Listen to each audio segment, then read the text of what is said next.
Great news. Dirty Keto is now on Amazon.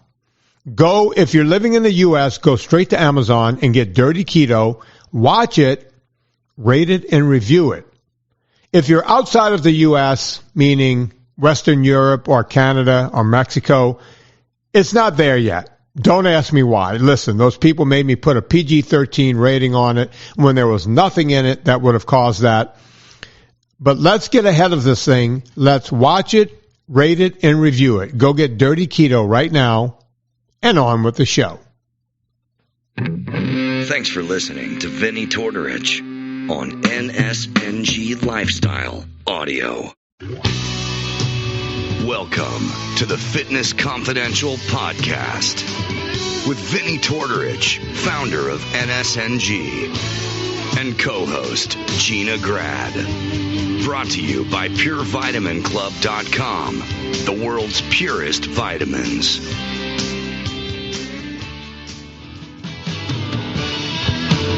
Yeah, I am Vinny Tortorich. Folks, your good intentions have been stolen, but don't worry, I'm here to help you get them back. You may be soft and succulent at the beginning of this process, but that's okay. Hang in there. Before long, you'll be lean and mean, just like the guy on the other mic. Yeah, he's back for one more show. I'm talking about Mr. Chris Shaffer.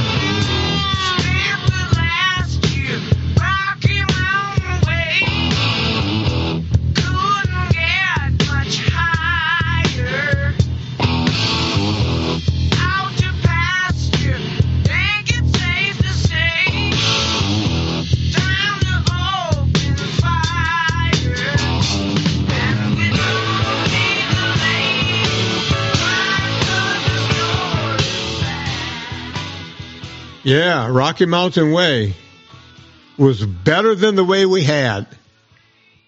Yeah, that's the way I feel today. Chris, you there? I'm here, man. So, Vinny, what is the Rocky Mountain Way? I can't remember. I know a little bit about rock and roll music. I think the song, he wrote it. He was in the Rockies for a while, and, he was up there, I guess, maybe, taking things to the woodshed. Who knows with him, man? The guy's, people talk about musical geniuses and the whole thing. Joe Walsh, as nutty as he is and the whole thing, the guy, he would learn all of his licks and all of his chords, like he would come up with stuff and then play them exactly backwards. Can you imagine? It's like taking an old turntable and going backwards, right? And everything would remind him of songs and whatever.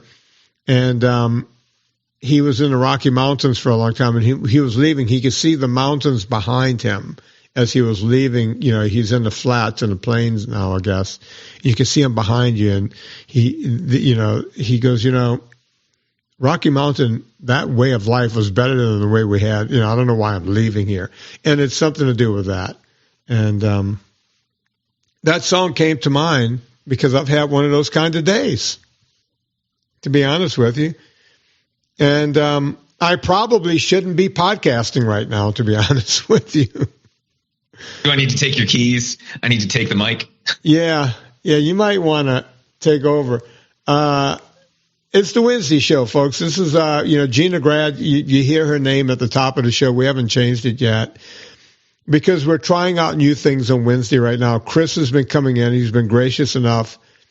Chris is a real lifesaver. I mean, he's been helping me rejuvenate, everything. The vitamin company, the foods company, the coffee company. And by the way, we've been talking about the vitamins because that's where the real problem has been. When you think about it, that's where, we've been out of stuff. But with this whole new thing that I'm doing down the road, is nothing's going to happen immediately. We're going to be offering more stuff over at purecoffeeclub.com, right? Different stuff, because I don't know if you noticed, that's gotten a bit stagnant. The coffees are great, and everyone loves the coffees, but I want to bring new life to that. And once we get everything where we want it, we're going to start introducing new products over at NSNG Foods, the company that right now only makes one product. It makes the Ultra Fat, which is a major hit. Wouldn't you say, Chris? And people love their ultra fat almost as much as they love their magnesium or their honey process Pure Coffee Club coffee. That's the thing that, if somebody misships it or UPS doesn't bring it exactly when they're supposed to, that's the thing we get an email about, which is funny. Like, people will go 2 weeks without their B12 and not tell us that UPS put it on their neighbor's front porch. If that magnesium is a day late or their ultra fat doesn't show up on time, people get real worried about it. Yeah. Which is a good thing, right? Like, don't take that the wrong way. It's a good thing. It is. People get real janky about that. Yeah. And I get it, because I know how I feel when I can't get my own products, and that's the way it's been. But Chris and I, you've seen the emails and everything. We've taken over, and we're working this out. I've taken the bull by the horns. I've taken the reins. I can't think of any other Western terms I can come up with. That's it. At any rate, Chris, this is coming out on Wednesday. On Sunday, I'm supposed to be, operative words there, supposed to be in D.C. But I'm not sure. Well, let me say this. At this point, I will show up, because a lot of people ask me online, hey, are you going to be there? I want to meet you. I want to talk to you in person, this kind of thing. Will I show up? Yes. I'm going either way. Will I be on stage? That's another story. When you say, Chris, I mean, I see you're laughing over there. If anyone's watching this video, I may not be on stage. Why? How much of this do we want to get into, I guess, is the first question. Well, and look, there's nothing malicious here, anything else, right? I'm not, I think what Jess Apple and the whole group, what they're doing is, I'm applauding it. We need this kind of thing. I want that to be very clear. But I guess I missed the email where they sent me a contract to sign. So I said, hey, send it again. And they sent it over the weekend. And I literally said to Serena, I said, yeah, they're going to probably send me one. Look, folks, I speak a lot. Over the years, I've spoken a lot.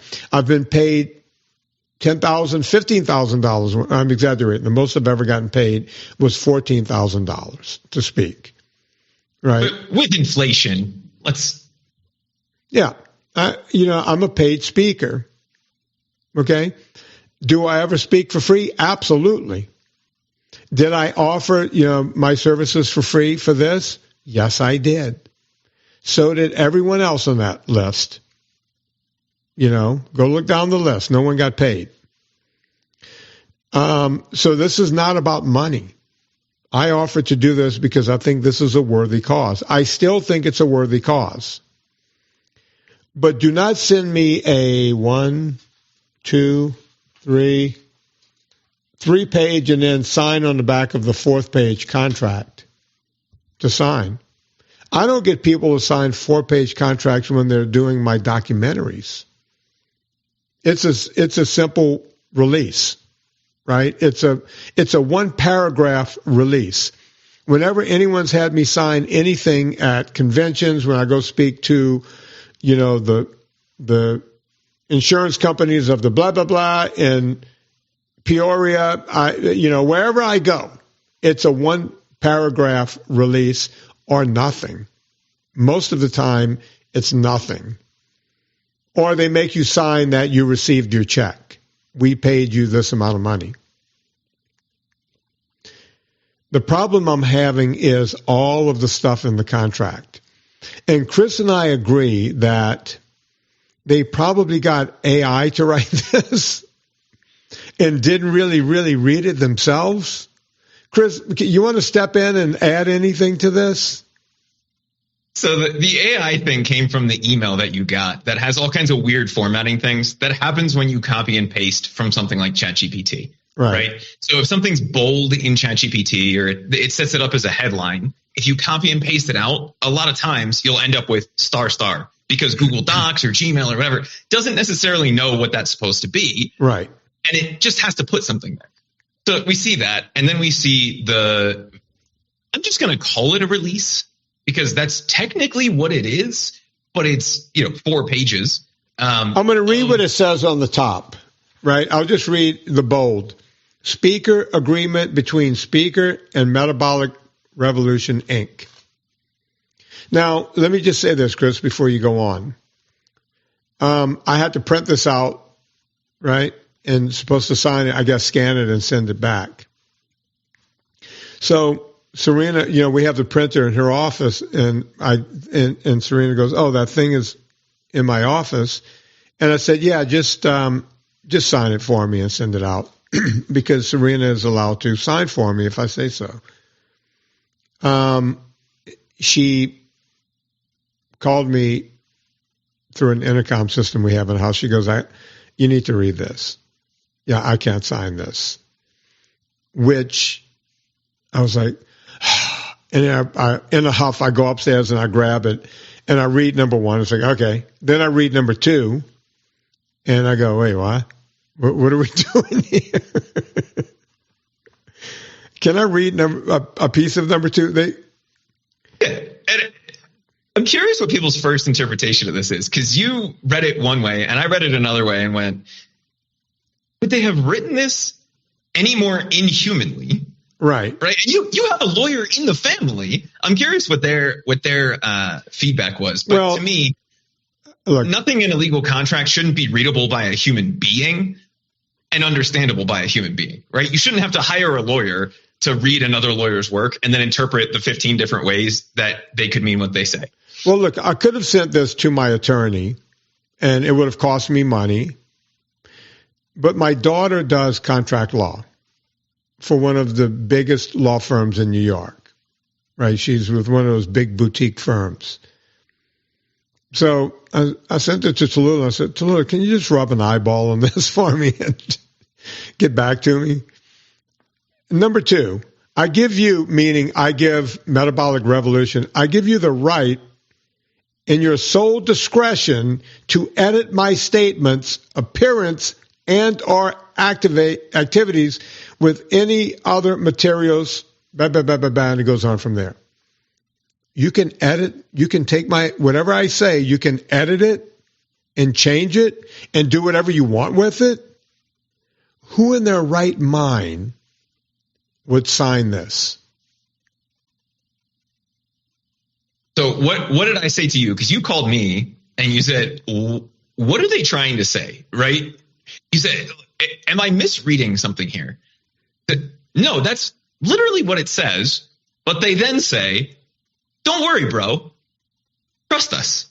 We won't do anything. At the end, it said they use creation in faith and acknowledge that we will not portray you in any manner reasonably deemed derogatory, defamatory, or in bad taste. Okay, that's at the end of that paragraph, right? Okay, why is it in there to begin with? If you're not going to do it, why is that in there?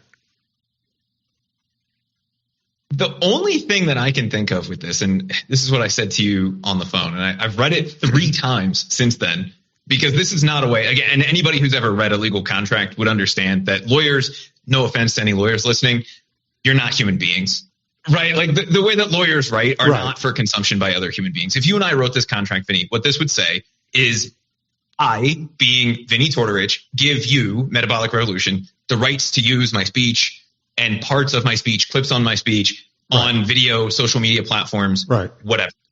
Right? And that's really what they're trying to say. If we can edit parts of this, we don't want you to get upset that it might be slightly out of context. And we promise that if we take a small clip of this, that we'll do it in a way that's not derogatory or defamatory or in bad taste.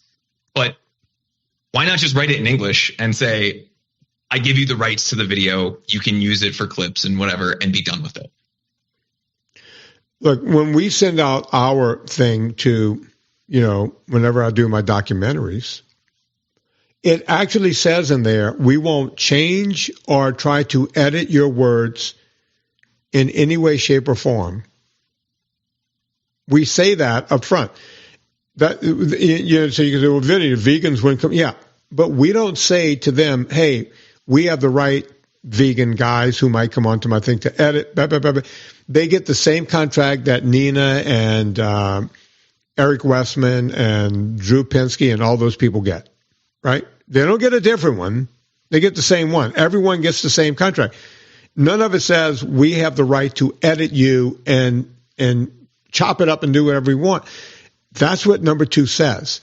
And by the way, that's not the worst one.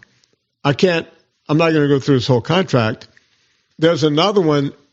Everybody knows what NIL is now, name, image, and likeness. That's what college kids are using to make money.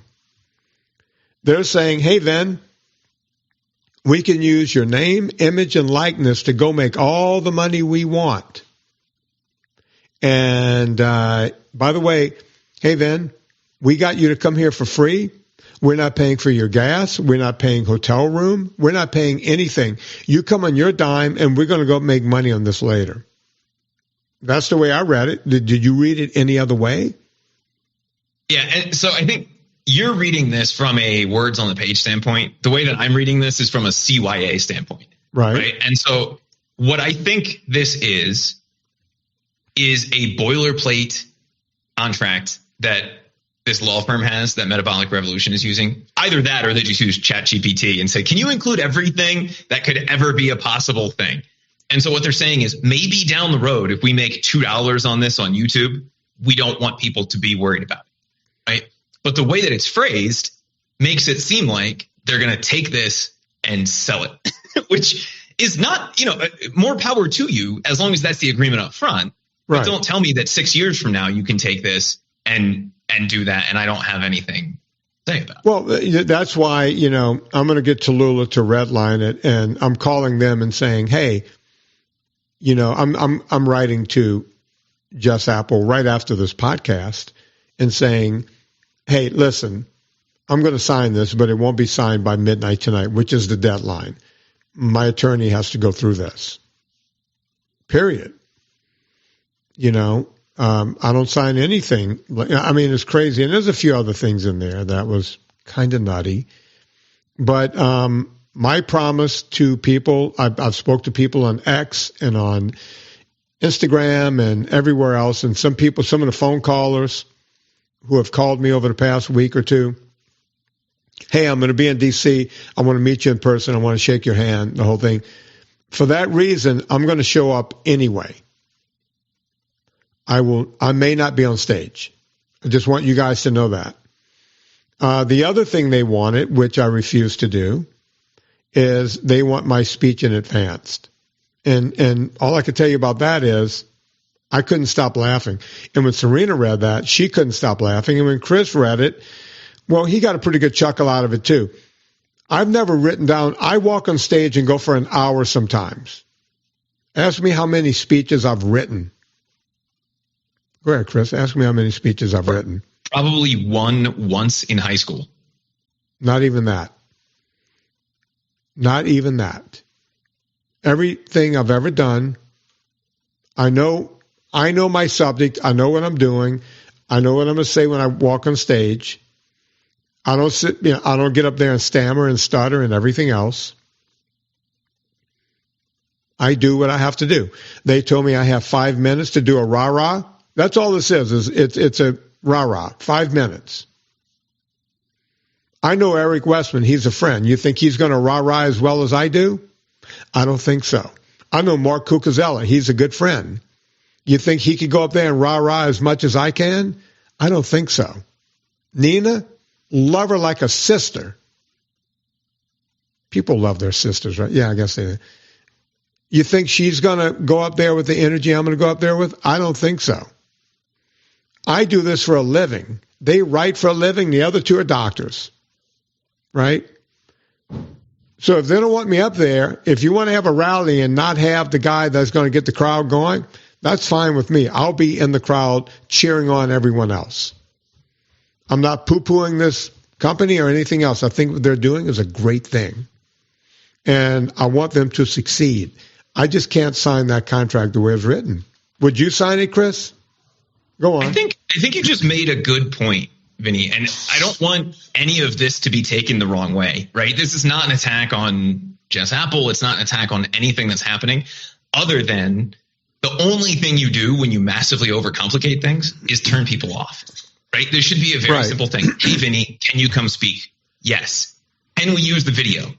Yes. Yeah. Right? Like, you don't need a 4-page contract for it. It takes longer, Vinny, to read the contract than you will be speaking for. Oh, absolutely. Right? Absolutely.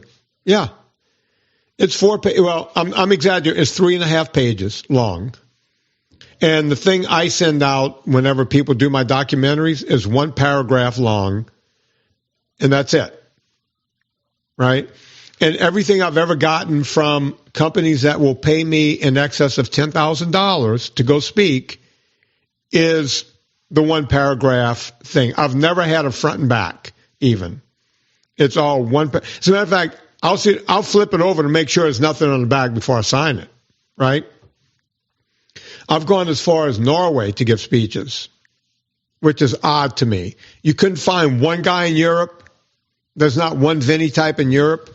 I've gone to Amsterdam. There's a whole country of Vinny types in Europe, but yeah, there's Italy. You couldn't get one guy. You couldn't get one guy out of Italy named Vinny to go speak in Norway.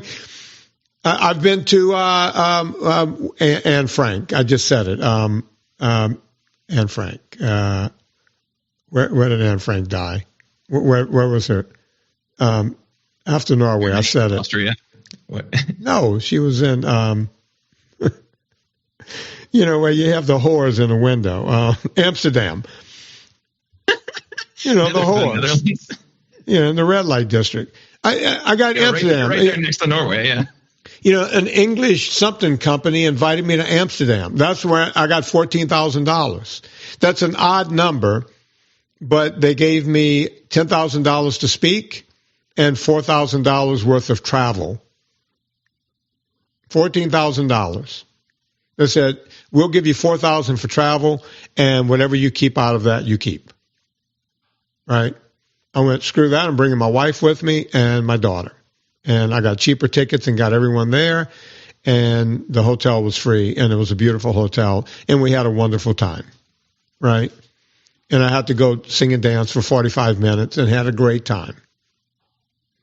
India. I got paid to go to India. And there was no contract whatsoever other than we will pay you this much money. That was the contract. This is how much money we're going to give you. All right? But 5 minutes in D.C., 4-page contract? No, I don't think so. But I will be there. You just may not see me on stage. Maybe they could start, like, if I'm not allowed to go up, maybe they could start a chant. Vinny, Vinny, Vinny. Something like that. Vinny, we want Vinny. Something like that, maybe. Now I cannot shake the mental image of you dressed up, in a costume, starting the chant yourself. Yeah. Yeah, with the London Fog coat on, with a hat, the whole thing. Yeah. In the crowd going, Vinny, come on, guys, Vinny, Yeah. Vinny in a blonde wig. Yeah. Yeah, rip it off and run up there and do my 5 minutes. Yeah, I like it. I'm sure we're going to work this out and it's going to all be just fine. But that's where we are right now. I can't lie to people. I have to tell you where we are. I wouldn't read anything malicious into it. Right? Oh, I'm not reading any. No, there is nothing malicious. I'm good friends with one of the people. I'm good friends with a lot of people that are going to be there. I texted with one of my friends, and I said, hey, did you sign this contract? And he or she said, yeah, why? I was like, did you read it? And he or she says, no, I just signed it. It was like, are you insane? It's a 4-page contract. You just scribbled your name and sent it off. I can't believe that people don't read these things. It's amazing to me what is in most contracts, and that you have started sending me contracts for things just to watch me react to them at this point. Yeah. Because you and I have had this conversation before. If you can't write it in English, then we shouldn't be talking about it, right? And no offense to Tallulah, but any contract is only as good as the lawyer you can afford to enforce it, right? Yeah. In her case, she can write some damn good contracts, right? Yeah. But not everybody can afford Tallulah. And so if, Vinny, you and I have a contract. Yeah. If that was 19 pages long, would either of us feel comfortable with that? Oh, God, no. Probably not.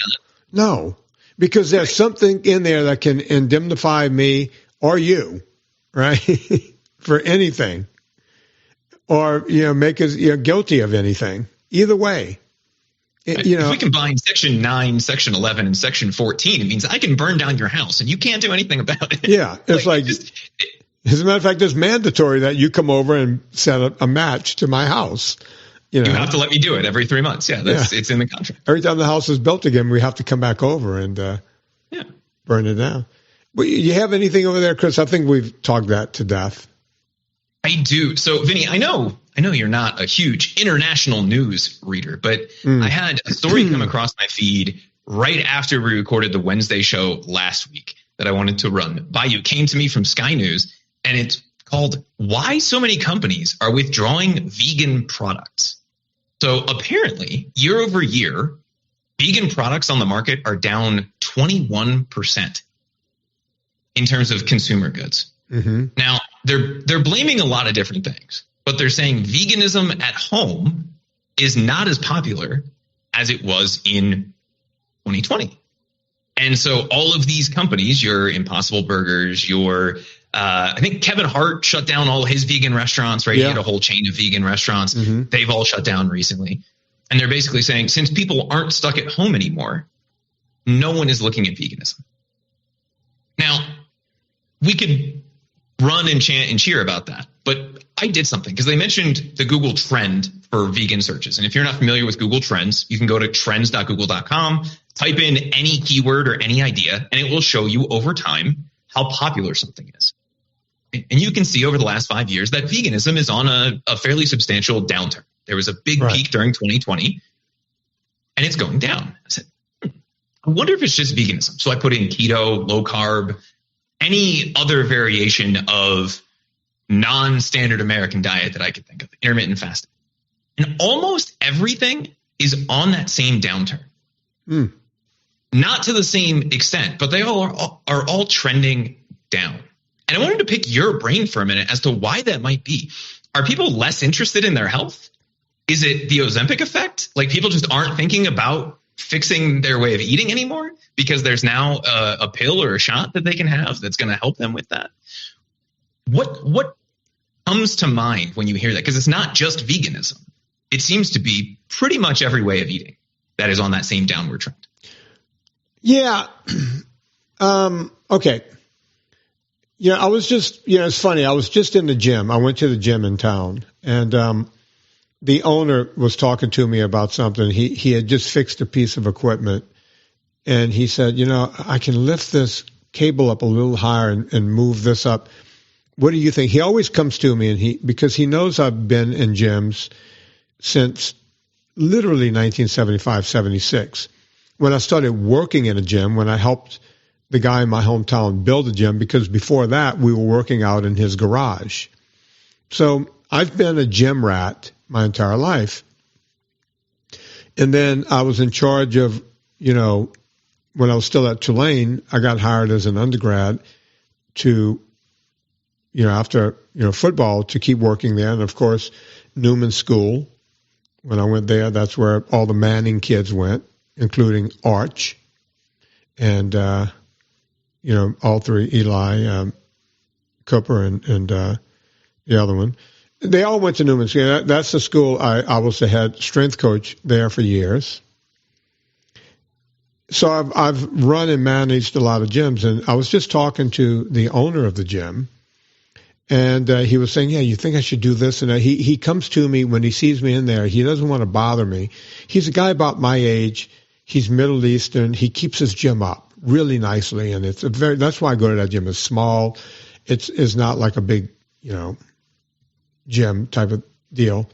At any rate, we talked about that, and then I said to him, I said, Mike, do you know, I said, you have a gym here, and you've had it for years and years. Yeah. I said, there's one piece of equipment in here I bet you never fixed, ever.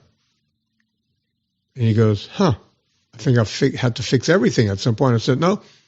I said, Mike, I've been working in gyms my entire life. And there's one piece of equipment that never breaks. Do you know what it is? And I said, think about it. You're constantly tightening up dumbbells. You're constantly doing this and that. There's one piece of equipment. Benches get wonky and you got to fix them and tighten them and the whole thing. He goes, no, what is it? I said, you have 3 Concept 2 machines over there, 3 of them. Have you ever? He goes, you're right. I said, think about it. People bang them up. They do this, they do that. I said, I have one at home that's got over 6 million meters on it in just a few years. It operates like new. The one piece of equipment I've never had to order anything for is a Concept 2 in any gym I've ever worked in or ever managed. He goes, wow. He goes, it's always some weird insight you have on gyms. I have the same weird insight when it comes to health trends. In the 1970s, my great-grandmother from Italy, English was the second language. We called her Mama Virginia. Mama Virginia, that's Maurice, my mom, that's her grandmother. She came from the old country. She understood that if you eat bread and pasta and grits and corn, that you'll get what they called a panza, which is a gut. If they saw panza, they would go, oh, Lordo, and there were all kinds of Italian words. You got to stop eating that stuff. Right? They understood that. We understood what health was, right? And people weren't going, there was no big box gyms back then. The only people that went to a gym were nerds like me. You got to remember, bodybuilders and gyms and working out, that was a big counterculture thing. Giant counterculture, right? It wasn't what it is today where no one, everyone sits on their ass and work. Every job you sit on your ass. I always say you're lucky if you're a welder. You're lucky if you get to work construction. You're lucky if you have a manual labor job. Because number one, those jobs pay a lot more than other jobs. And number two, you get to use your body. You're the lucky ones. You think, oh, sitting in an office, I got it made. They let me work from home. I have pajamas on the bottom. I put a blazer up top. I'm fooling the world. Guess what? The joke is on you. The joke is on you. If you think you're getting away with something by being in your pajamas and your fluffy slippers and you just put a little makeup on and put the blazer on and you think you're having a meeting on Zoom, the joke is on you. The fact that you don't have to get up, pull your shit together, get in clothes, and be able to fit in those clothes. One of the things, guys would say, guys used to hire me, he was like, hey, I got 10 suits. I'm busting out of these things. I need to lose weight to fit in these suits. Now people go to work and they just put pants on. Women wear, what do you call them, the elastic bottoms, the Lycra, the Lululemon, right? They're doing all this stuff. Lululemon is the problem because as you expand, it expands. You have nothing saying, oh shit, I got something hanging over my belt. Oh shit, I'm not fitting in a blazer anymore. I'm not fitting in anything. Right? That's the problem, Chris. And in 1975, when Mama Virginia, you know what her real name was Vincenza. But she got here and people were like, Vincenza is too close to Vincenzo. What's your name? Yeah. Mama Virginia, she knew. My grandma Katie knew. She knew. Oh, stay off the bread. Eat the meatball. You got to eat 2 meatballs. And the meatballs weren't little tiny things. They were like this, Chris. They were like, you see the palm of my hand?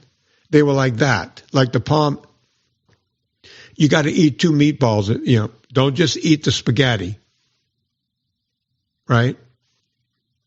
The chicken, you had to eat the chicken. You had to eat, the meat. The meat. That's what you ate. Even the Italians knew this.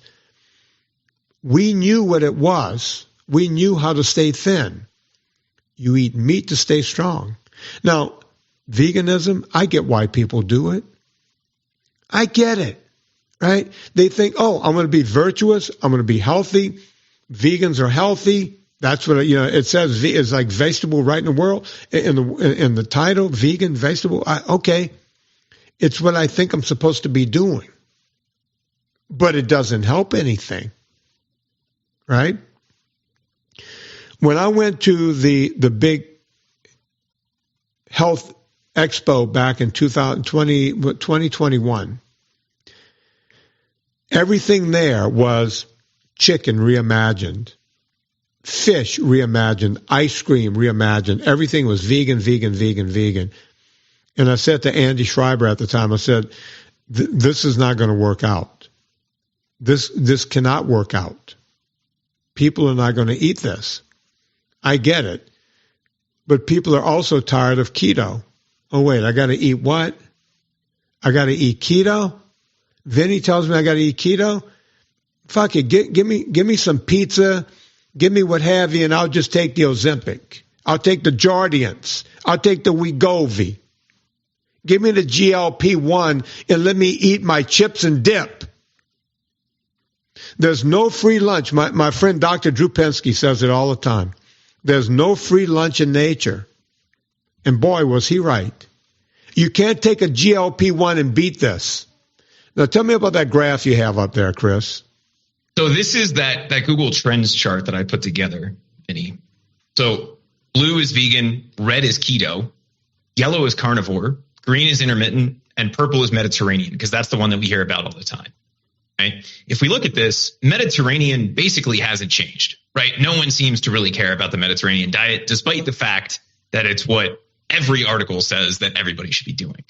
There were a couple of things that were interesting here to me. Carnivore is the only thing that's on an upward trend out of all of these, right? We can see that yellow line starting to peak up here. Veganism is on a steady downward trend, right? We're looking since early 2018. And keto looks like a bad cardiac rhythm, right? It goes like this. Keto is that red line. Now, just about everything is headed down and to the right, which means fewer people are searching for it. The way that trends work is essentially whenever it hits 100 here is the most that anybody ever searched for it in that time period. Right. It's not the volume, it's just the relative volume, right? So January 2020, veganism was at 100. That was the peak. And it's been falling ever since. Mm-hmm. Same thing with keto. Keto was big a few years before that, right? 2018. It looks like the end of 2018 was the big thing. Right. Now, the interesting thing with keto is you see the beginning of every year, there's a nice real big spike there, right? Yeah. But that's headed down into the right too. And so the question that I have just looking at this and thinking about this is, does this mean people are less worried about it since they're not looking for this anymore? Or is there a diet that I'm not aware of, or like a way of eating? No. I think the big problem is that people just start to go, well, none of it works, right? Vegan, I tried vegan, it didn't work. I tried keto, it didn't work, right? Look, the big thing I get on phone calls, I'll get people who are 150 pounds down. And then they'll call and go, it was working, but it's not working anymore. And what I'll find is they've changed what they're eating, right? It's like, I'm doing this. I've lost all this weight. I want to be like regular people. I want to have ice cream with my kids sometimes. I want to have this. I see everyone else when I stop and get my coffee at the coffee shop, they're getting the pastry. Why can't I have a pastry? I got this under control now, right? And they start, straying further and further away. There's not one person that I talk to on the consults where they go, Vin, look, it was working, it's not working anymore. Some of them just come right out at the beginning and go, look, the reason I'm on the phone with you is I had to make a commitment. I knew if I made a financial commitment and I spoke to you and you got me back on track, I'm already 100 pounds down. I got another 75 to go. I just need a kick in the butt. Right? Some people can't come to terms with it. They'll say, I'm doing everything right. Okay, are you? Because you heard, I won't say his name, I won't do this to him, but we had a guy in the VIP group the other night, and he goes, look, I've lost the 20 pounds, I got 20 more to go, and I'm on a plateau. Well, he was still eating, he had sweet potatoes in there, he went back to, he was having a snifter of booze every night, and he went and visited his brother. He was drinking wine. And there was a few other things. I think you remember who I'm talking about, right? Because we do these things. That's why that VIP group is so important, Chris. Because you hear what other people are doing. We talk to them live in that group twice a month. Is that still open? Is the Vinny Tortorich VIP/roast still open? It is. Let's keep it open for a while because people are still pouring in, right? Yeah. So let's just keep it open for those people. So if anyone wants to come in, VinnyTortorich.com/row.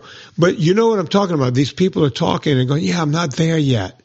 And remember the guy, it wasn't so much the scale, but it was like hitting other victories. He finally got there, right? And it was just staying in touch in that VIP group. I get everything leveling out and falling off.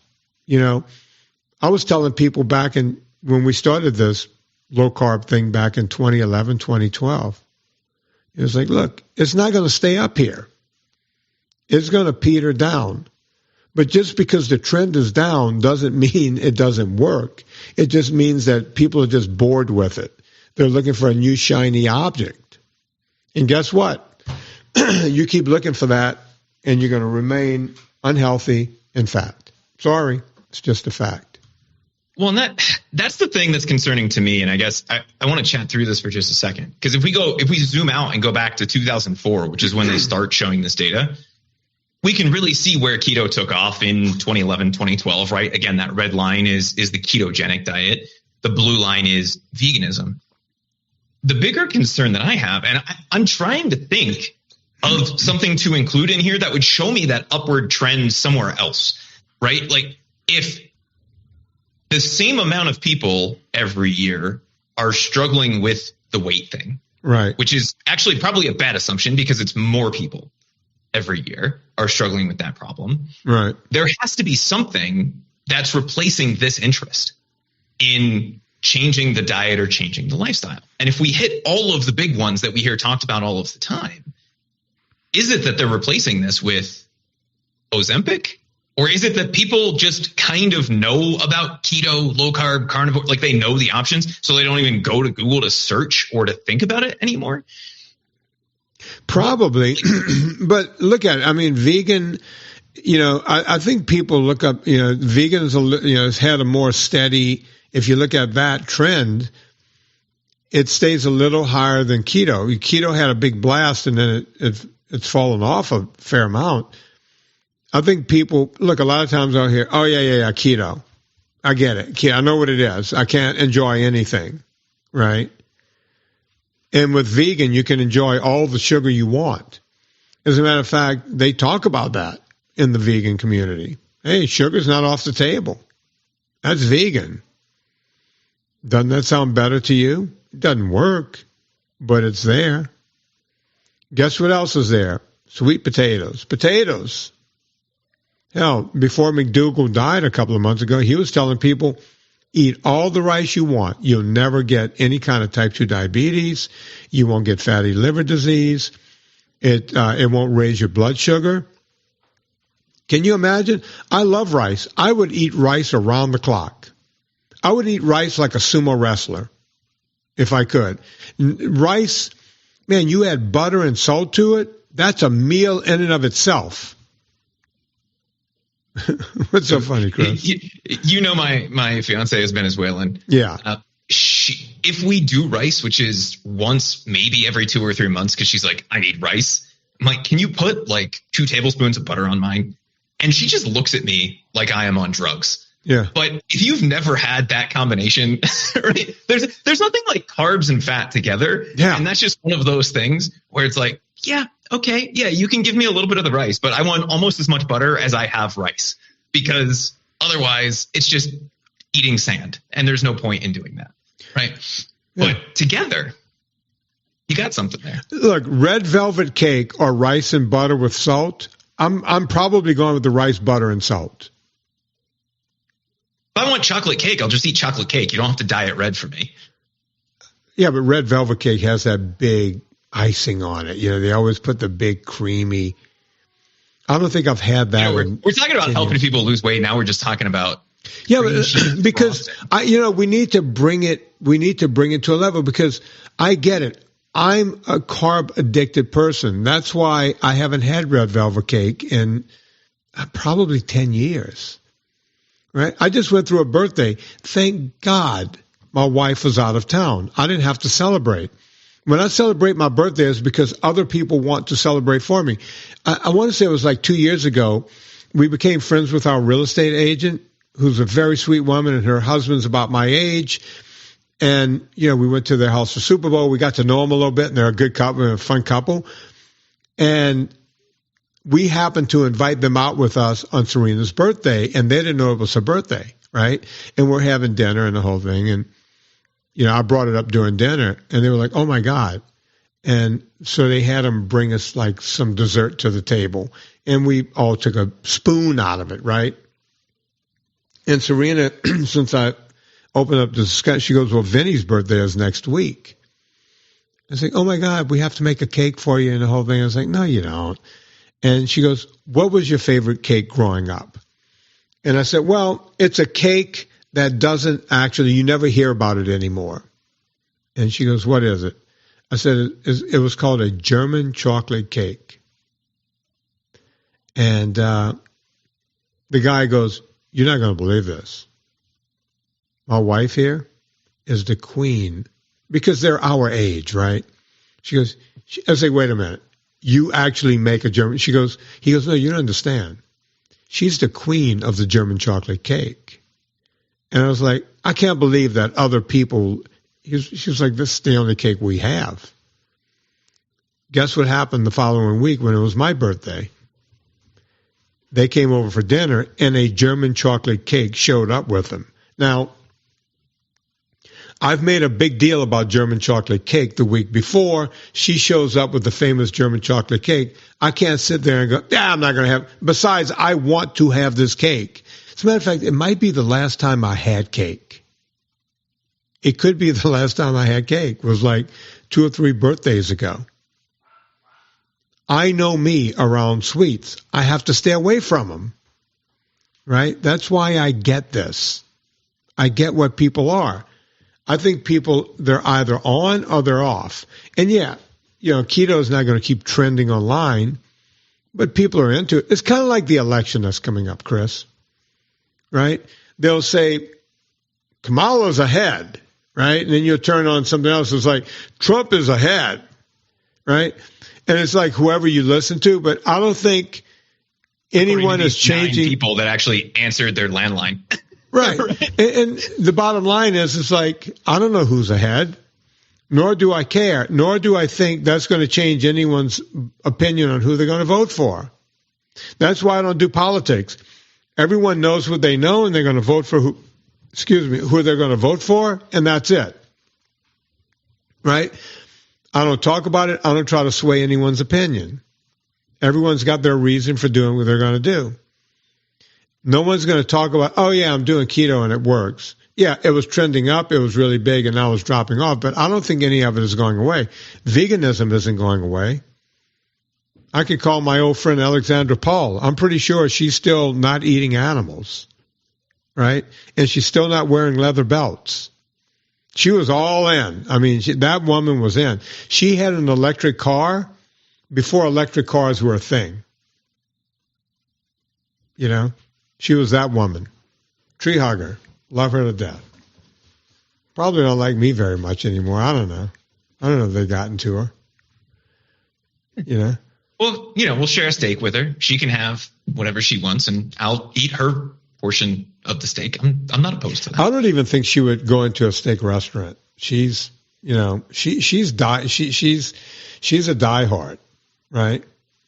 And that's one of the things people go, oh, you're friends with vegans? Yeah, Rich Roll is a buddy of mine. We were bike riding buddies. Go read his book. I mean, he mentions me in his book. I have nothing against vegans. If they want an eating disorder, that's on them. I can't fix it. So, Chris, I think we've done it here. You got something to say? Yeah, so the question is, and I feel like this is a little bit like having a friend that's an alcoholic. Yeah. Right. You have to wait until they're ready to go get the treatment. So in the meantime, so that we're not ending on a weird note of saying, people are just not looking to make their health better. What is the best way for us to evangelize without being knock on the door, vegan, keto, CrossFit type of an evangelist? Is it just keep doing what we're doing and sharing the success and picking up one person at a time? Is that really what we're doing? Look, I mean, to bring this full circle, this is why, even though I may not sign this agreement, I'm still going to the rally. I'm one of the speakers. I told them I would be there. I had Jessica Apple on the show. I want to help them out. I don't want to poo-poo their organization. I think what they're doing is a good thing. I'm just having a problem with the contract. Hopefully we can get this ironed out so that I can go on stage and speak since I'll be there, right? I think doing things like that, people like Nina Teichol's doing what she's doing. She's got her Substack and all that. Gary Taub's still behind the scene. We're all still there doing what we're doing. We're trying to figure this stuff out. That's why I'm not going to sit here and poo-poo the metabolic revolution. I think these people mean well, and I think they want to do something, and I'm going to be there either way. That, even though I might, I can't sign something just blindly like other people can. But if they decide that, hey, you can't walk on stage and do this, I'm good. I'll be in the crowd cheering my friends on, right? That's where I stand. I will never go back on my word, right? I said I would be there and meet people, and that's what we have to do. We have to keep doing what we're doing, right? We can't stop doing what we're doing. Does that make sense? It does, and I think one person at a time, or one shared experience, one non-scale victory, just because somebody's not searching for it on Google anymore, right, doesn't mean that people aren't still searching for a solution. They just might not be putting it out because they go, I don't even know what to type in, or Google's giving me garbage search results, or I'll just ask ChatGPT and that'll tell me how to make a keto chocolate cake or whatever it is. Yeah. Right? Now you got German chocolate cake and that coconut pecan frosting in my head over here. But I think it really comes back to the old way of doing this. And you were podcasting about this before it was cool, right? Yeah. And you'll be doing it well after it's cool, because the message is the message, right? It starts with eat real food and then attention to what's going on. Look, Chris, I'm not trying to, I didn't create a podcast to be trendy. It's hard for a 62-year-old man to be trendy in this world, right? I created this to help people. And I just don't care what anyone else thinks of me and what I'm doing and anything else. I'm here to help the individual. And when I turn on this podcast, even though we know there's hundreds of thousands of people that's going to hear it, I'm talking to one person. That's it. I'm trying to help one person, not the whole world. And if that's one person times 300,000, that's fine. If it's one person times 1 million, when I go on Mike Rowe's show or Adam Carolla's show, that's fine. I don't care where they hear it. I don't care who they want to give credit for it. I don't care. All I care about is helping people. That's the commitment I made, and that's what I'm going to stick to. Chris is over there helping me run PureVitaminClub.com. We're doing everything we can to get that back on track. Everything should be in stock in how many weeks, Chris, from this? 7 to 8. Yeah, we're getting there, man. We're whittling down, Chris. We're whittling down. I'm going to probably have you back on in like 4 weeks, and we'll talk again and see, and we'll keep talking about it. And we got a lot of things we're doing, right? There are a lot of great things that's going to be happening. We're bringing all the sites together, and we're trying to figure that out. So that's coming up. We still have VinnyTortorich.com/row open. People are flooding in there. Be one of those people before we shut it down again. The VIP group is a very, very good tool. People love it. Did you get my message? I sent you an email today with a woman. Did you? Not an email, a text. Did you take care of that? She's good to go. Good. Thank you. I love what's going on in that group, and I'm trying to make it accessible to everyone. Go check out everything we're doing at VinnyTortorich.com. Before you go to Amazon, go to VinnyTortorich.com first. Blah, blah, blah. You can check out Chris Schaefer now on X. He is Chris. What's your handle, Chris? NSNG Chris. Make it easy for everybody. Yeah. Now, at some point in the show, either me or Chris said the term, oh shit, and it reminded me of this song. So here's a song where you hear the word, oh shit, and you hear this song.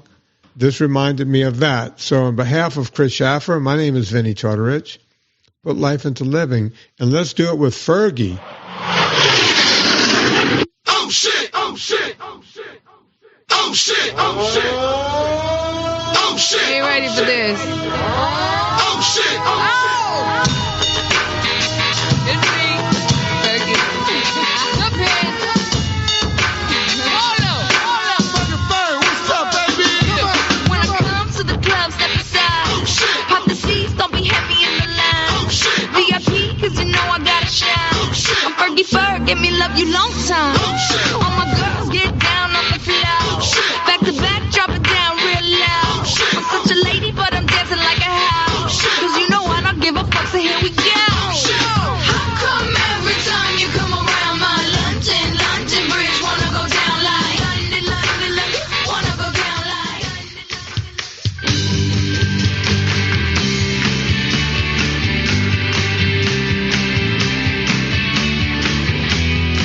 Thank you for listening to Fitness Confidential. Get more information at VinnyTortorich.com. Remember to rate and review us on iTunes and follow Vinny on Instagram and Twitter.